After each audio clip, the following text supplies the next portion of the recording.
Deaf, Dumb and Blind by C. M. Eddy Jr. and H. P. Lovecraft.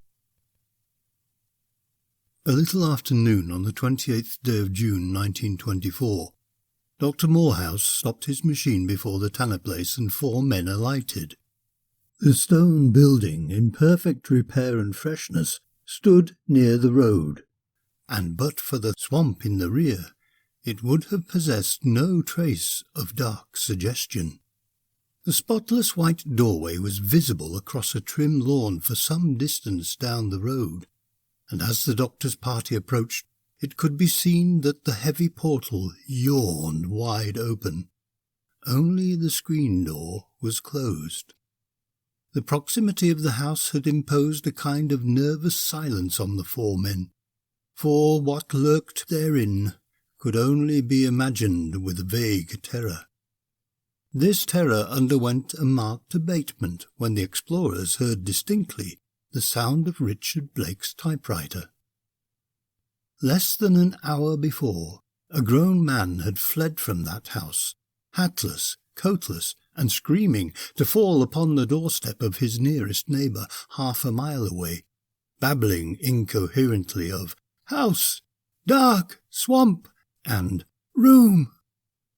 Dr. Morehouse had needed no further spur to excited action when told that a slavering, maddened creature had burst out of the old Tanner home by the edge of the swamp. He had known that something would happen when the 2 men had taken the accursed stone house. The man who had fled and his master, Richard Blake, the author-poet from Boston, the genius who had gone into the war with every nerve and sense alert, and had come out as he was now, still debonair, though half a paralytic, still walking with song among the sights and sounds of living fantasy, though shut for ever from the physical world, deaf, dumb, and blind. Blake had revelled in the weird traditions and shuddering hints about the house and its former tenants. Such eldritch lore was an imaginative asset from whose enjoyment his physical state might not bar him. He had smiled at the prognostications of the superstitious natives. Now, with his sole companion fled in a mad ecstasy of panic fright, and himself left helpless with whatever had caused that fright, Blake might have less occasion to revel and smile. This at least was Dr. Morehouse's reflection as he faced the problem of the fugitive, and called on the puzzled cottager to help him track the matter down. The Morehouses were an old Fenham family, and the doctor's grandfather had been one of those who had burned the hermit Simeon Tanner's body in 1819.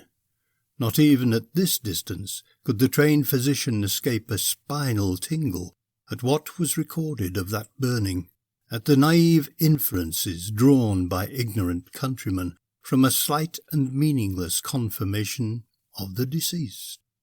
That tingle he knew to be foolish, for trifling bony protuberances on the forepart of the skull are of no significance, and are often observable in bald-headed men.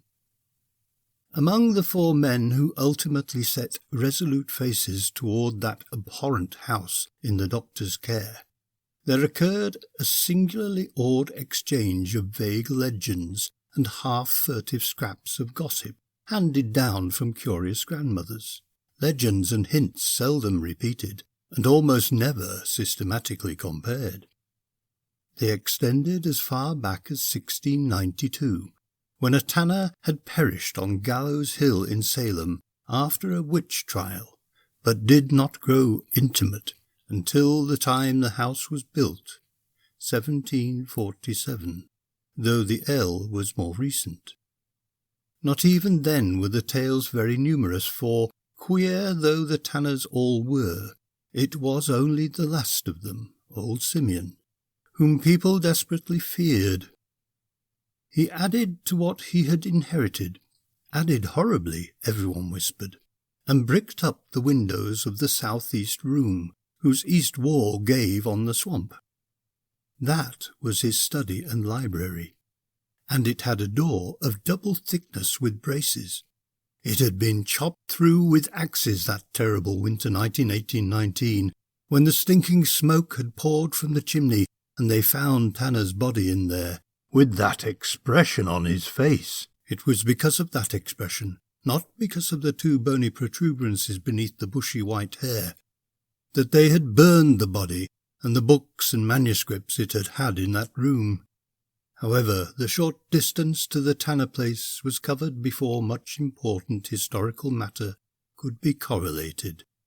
As the doctor at the head of the party opened the screen door and entered the arched hallway, it was noticed that the sound of typewriting had suddenly ceased.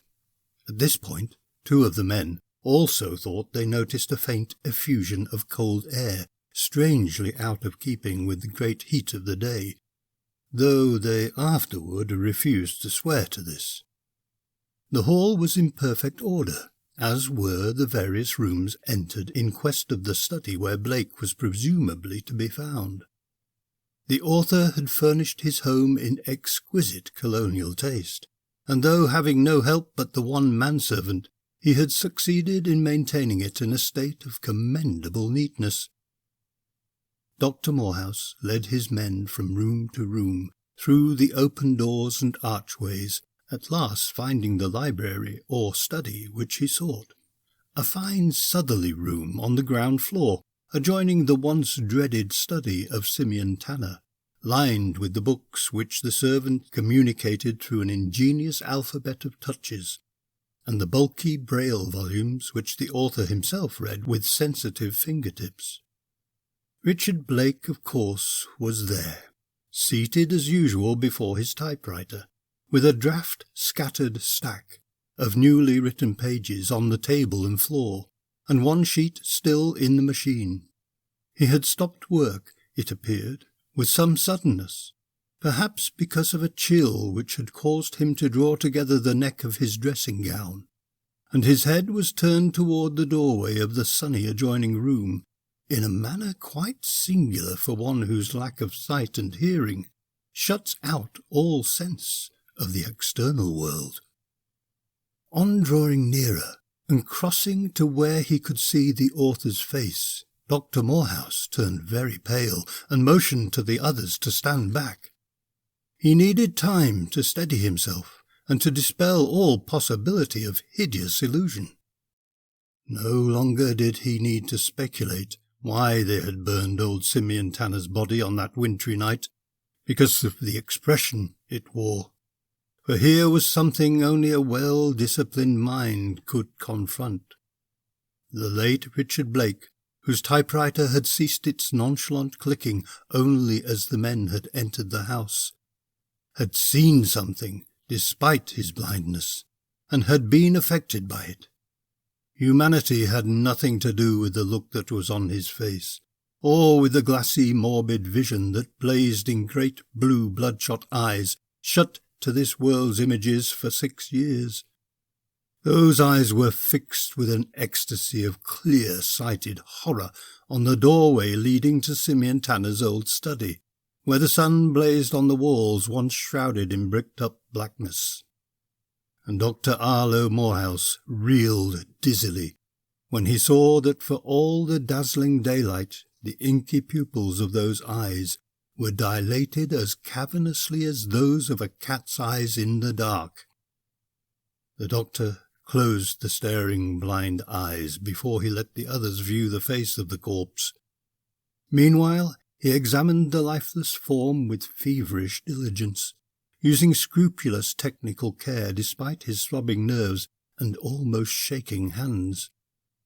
Some of his results he communicated from time to time to the awed and inquisitive trio around him. Other results he judiciously withheld, lest they lead to speculations more disquieting than human speculations should be. It was not from any word of his, but from shrewd independent observation, that one of the men muttered about the body's tousled hair and the way the papers were scattered. This man said it was as if a strong breeze had blown through the open doorway which the dead man faced, whereas, although the once bricked windows beyond were indeed fully open to the warm June air, there had been scarcely a breath of wind during the entire day. When one of the men began to gather the sheets of newly written manuscript as they lay on floor and table, Dr. Morehouse stopped him with an alarmed gesture. He had seen the sheet that remained in the machine, and had hastily removed and pocketed it, after a sentence or two blanched his face afresh. This incident prompted him to collect the scattered sheets himself and stuff them bulkily into an inside pocket, without stopping to arrange them, and not even what he had read terrified him half so much as what he now noticed, the subtle difference in touch and heaviness of typing which distinguished the sheets he picked up from the one he had found on the typewriter. This shadowy impression he could not divorce from that other horrible circumstance which he was so zealously concealing from the men who had heard the machines clicking not 10 minutes before. The circumstance he was trying to exclude from even his own mind, till he could be alone and resting in the merciful depths of his Morris chair. One may judge of all the fear he felt at that circumstance by considering what he braved to keep it suppressed. In more than 30 years of professional practice, he had never regarded a medical examiner as one from whom a fact might be withheld. Yet through all the formalities which now followed, no man ever knew that when he examined this staring, contorted blind man's body, he had seen at once that death must have occurred at least half an hour before discovery. Dr. Morehouse presently closed the outer door and led the party through every corner of the ancient structure, in search of any evidence which might directly illuminate the tragedy. Never was a result more completely negative. He knew that the trapdoor of old Simeon Tanner had been removed as soon as that recluse's books and body had been burnt, and that the sub-cellar and the sinuous tunnel under the swamp had been filled up as soon as they were discovered some 35 years later. Now he saw that no fresh abnormalities had come to replace them, and that the whole establishment exhibited only the normal neatness of modern restoration and tasteful care. Telephoning for the sheriff at Fenham and for the country medical examiner at Bayborough, he awaited the arrival of the former, who, when he came, insisted on swearing in 2 of the men as deputies until the examiner should arrive. Dr. Morehouse, knowing the mystification and futility confronting the officials, could not help smiling wryly as he left with the villager whose house still sheltered the man who had fled. They found the patient exceedingly weak, but conscious and fairly composed. Having promised the sheriff to extract and transmit all possible information from the fugitive, Dr. Morehouse began some calm and tactful questioning, which was received in a rational and compliant spirit, and baffled only by effacement of memory. Much of the man's quiet must have come from merciful inability to recollect, for all he could now tell was that he had been in the study with his master, and had seemed to see the next room suddenly grow dark. The room where the sunshine had for more than 100 years replaced the gloom of bricked-up windows. Even this memory, which indeed he half doubted, greatly disturbed the unstrung nerves of the patient, and it was with the utmost gentleness and circumspection that Dr. Morehouse told him his master was dead, a natural victim of the cardiac weakness which his terrible wartime injuries must have caused. The man was grieved, for he had been devoted to the crippled author, but he promised to show fortitude in taking the body back to the family in Boston after the close of the medical examiner's formal inquiry. The physician, after satisfying as vaguely as possible the curiosity of the householder and his wife, and urging them to shelter the patient and keep him from the Tanner house until his departure with the body, next drove home in a growing tremble of excitement. At last he was free to read the typed manuscript of the dead man, and to gain at least an inkling of what hellish thing had defied those shattered senses of sight and sound, and penetrated so disastrously to the delicate intelligence that brooded in external darkness and silence. He knew it would be a grotesque and terrible perusal, and he did not hasten to begin it. Instead, he very deliberately put his car in the garage, made himself comfortable in a dressing gown, and placed a stand of sedative and restorative medicines beside the great chair he was to occupy.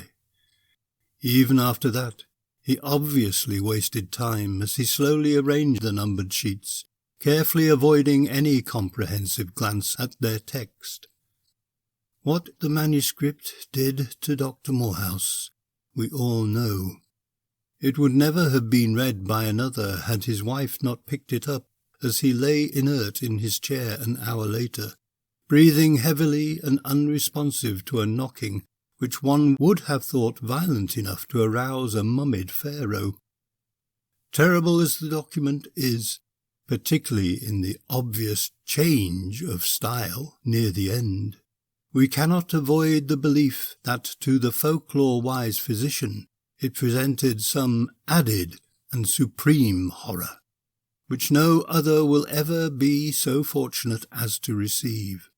Certainly it is the general opinion of Fenham that the doctor's wide familiarity with the mutterings of old people and the tales his grandfather told him in youth furnished him some special information, in the light of which Richard Blake's hideous chronicle acquired a new, clear and devastating significance, nearly insupportable to the normal human mind. That would explain the slowness of his recovery on that June evening, the reluctance with which he permitted his wife and son to read the manuscript, the singular ill grace with which he acceded to their determination not to burn a document so darkly remarkable, and most of all, the peculiar rashness with which he hastened to purchase the old Tanner property, destroy the house with dynamite, and cut down the trees of the swamp for a substantial distance from the road. Concerning the whole subject, he now maintains an inflexible reticence, and is certain that there will die with him a knowledge without which the world is better off. The manuscript, as here appended, was copied through the courtesy of Floyd Morehouse, Esquire, son of the physician. A few omissions, indicated by asterisks, have been made in the interests of the public peace of mind. Still others have been occasioned by the indefiniteness of the text, where the stricken author's lightning-like touch-typing seems shaken into incoherence or ambiguity. In 3 places, where lacunae are fairly well elucidated by the context, the task of recension has been attempted. Of the change in style near the end it were best to say nothing. Surely it is plausible enough to attribute the phenomenon, as regards both content and physical aspect of typing, to the racked and tottering mind of a victim whose former handicaps had paled to nothing before that which he now faced. Bolder minds are at liberty to supply their own deductions. Here, then, is the document, written in an accursed house by a brain closed to the world's sights and sounds, a brain left alone and unwarned to the mercies and mockeries of powers that no seeing, hearing man has ever stayed to face. Contradictory as it is to all that we know of the universe through physics, chemistry, and biology, the logical mind will classify it as a singular product of dementia. A dementia communicated in some sympathetic way to the man who burst out of that house in time, and thus indeed may it very well be regarded, so long as Dr. Arlo Morehouse maintains his silence. The manuscript. Vague misgivings of the last quarter hour are now becoming definite fears. To begin with, I am thoroughly convinced that something must have happened to Dobbs. For the first time since we have been together, he has failed to answer my summons. When he did not respond to my repeated ringing, I decided that the bell must be out of order, but I have pounded on the table with vigour enough to rouse a charge of Charon. At first, I thought he might have slipped out of the house for a breath of fresh air, for it has been hot and sultry all the forenoon. But it is not like Dobbs to stay away so long, without first making sure that I would want nothing. It is, however, the unusual occurrence of the last few minutes which confirms my suspicion that Dobbs's absence is a matter beyond his control. It is the same happening which prompts me to put my impressions and conjectures on paper, in the hope that the mere act of recording them may relieve a certain sinister suggestion of impending tragedy. Try as I will, I cannot free my mind from the legends connected with this old house, mere superstitious fol-de-rol for dwarfed brains to revel in, and on which I would not even waste a thought if Dobbs were here. Through the years that I have been shut away from the world I used to know, Dobbs has been my sixth sense. Now, for the first time since my incapacitation, I realise the full extent of my impotency. It is Dobbs who had compensated for my sightless eyes, my useless ears, my voiceless throat, and my crippled legs. There is a glass of water on my typewriter table. Without Dobbs to fill it when it has been emptied, my plight will be like that of Tantalus. Few have come to this house since we have lived here. There is little in common between garrulous country folk and a paralytic who cannot see, hear, or speak to them. It may be days before anyone else appears. Alone, with only my thoughts to keep me company, disquieting thoughts which have been in no wise assuaged by the sensations of the last few minutes. I do not like these sensations either, for more and more they are converting mere village gossip into a fantastic imagery, which affects my emotions in a most peculiar and almost unprecedented manner. It seems hours since I started to write this, but I know it can only be a few minutes, for I have just inserted this fresh page into the machine. The mechanical action of switching the sheets, brief though it was, has given me a fresh grip on myself. Perhaps I can shake off this sense of approaching danger long enough to recount that which has already happened. At first it was no more than a mere tremor, somewhat similar to the shivering of a cheap tenement block when a heavy truck rumbles close by the curb. But this is no loosely built frame structure. Perhaps I am supersensitive to such things, and it may be that I am allowing my imagination to play tricks. But it seemed to me that the disturbance was more pronounced directly in front of me, and my chair faces the southwest wing, away from the road, directly in line with the swamp at the rear of the dwelling. Illusion though this may have been, there is no denying what followed. I was reminded of moments when I have felt the ground tremble beneath my feet at the bursting of giant shells, times when I have seen ships tossed like chaff before the fury of a typhoon. The house shook like a Dwergarian cinder in the sieves of Niflheim. Every timber in the floor beneath my feet quivered like a suffering thing.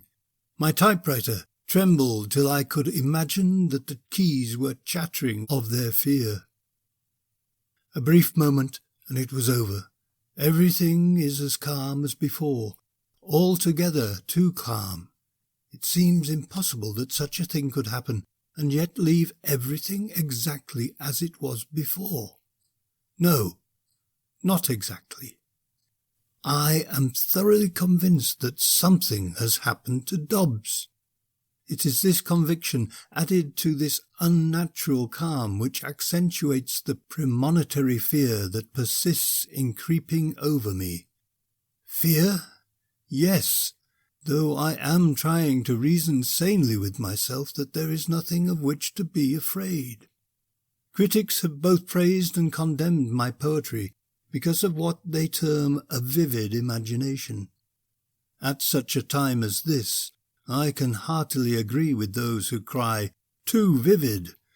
Nothing can be very much amiss," or smoke, just a faint sulfurous trace, but one which is unmistakable to my keenly attuned nostrils, so faint indeed that it is impossible for me to determine whether it comes from some part of the house or drifts through the window of the adjoining room which opens on the swamp. The impression is rapidly becoming more clearly defined. I am sure, now, that it does not come from outside.